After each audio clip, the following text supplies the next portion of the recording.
खोपोली नगर परिषदेच्या माजी शिक्षण सभापती तथा नगरसेविका वनिता हरेश काळे यांच्यामार्फत हळदी कुंकू कार्यक्रमाचे आयोजन. शहरातील शेकडो महिलांची उपस्थिती.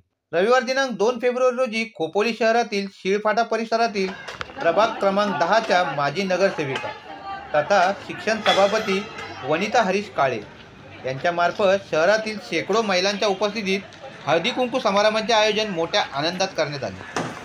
वनिता हरीश काळे यांच्यामार्फत गेली 10 ते 12 वर्षापासून दरवर्षी शिळफाटा परिसरातील महिलांसाठी हळदी कुंकू समारंभ आयोजित करण्यात येत असून यावेळी देखील आयोजन करण्यात आला होता. सदरील कार्यक्रमाचे मुख्य उद्दिष्ट म्हणजे परिसरातील माता महिला भगिनींचे या निमित्ताने संघटन व्हावे, सर्वांचा एकोपा वाढावा व संस्कृतीचे संवर्धन व्हावे हा उदात्त हेतू मानून या निमित्ताने कौटुंबिक संस्कृतीचे दर्शन देत आपापसातील कलह वाद विसरून प्रेमभाव वाढवण्यासाठी यावेळी कार्यक्रमात तिळगुळाचे वाटपही करण्यात आले. तसेच येणाऱ्या प्रत्येक महिलांना भेटवस्तू गुलाब पुष्प देत हळदी कुंकू लावून महिलांचा वनिता काळे यांनी सन्मान केला. यावेळी आयोजित करण्यात आलेल्या कार्यक्रमात कर्जत खालापूर मतदारसंघाचे लोकप्रिय आमदार महेंद्र थोरवे यांच्या सौभाग्यवती मिनलताई महेंद्र थोरवे आवर्जून उपस्थित होत्या. त्याचबरोबर माजी नगरसेविका प्रिया जाधव, अंजली कडवे, अनिता वायकर, माजी नगरसेविका शिल्पा मालकर, सारिका निकम, वैशाली अवसरमल, इंदू पाटील, शीला सावंत, रतनमाला पाटील, ललिता देवडा, कविता पाटील यांच्यासह शिळफाटा व खोपोलीतील शेकडो महिला हळदी कुंकू कार्यक्रमात उपस्थित राहिल्याने माजी नगरसेविका वनिता हरीश काळे यांनी आभार मानत कार्यक्रम आनंदात संपन्न केला.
पिशवी आहे ना.